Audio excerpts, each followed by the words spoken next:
حدیث محمدی وہ کون سے چار لوگ ہیں جنہیں اللہ تعالیٰ جنت میں داخل نہ فرمائیں گے؟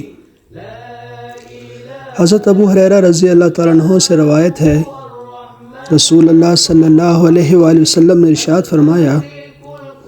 چار لوگ ایسے ہیں کہ اگر اللہ تعالیٰ ان کو جنت میں داخل نہ کرے اور نہ ہی جنت کی کوئی نعمت ان کو چکھنے کے لیے دے تو وہ اپنے فیصلے میں حق بجانب ہوگا۔ وہ چار لوگ یہ ہیں: شراب کا رسیہ، سود کھانے والا، ناحق کسی یتیم کا مال کھانے والا اور ماں باپ کا حکم نہ ماننے والا۔ ایک دوسری حدیث میں آیا ہے، حضرت علی رضی اللہ تعالیٰ عنہ سے روایت ہے کہ رسول اللہ صلی اللہ علیہ وآلہ وسلم نے ارشاد فرمایا،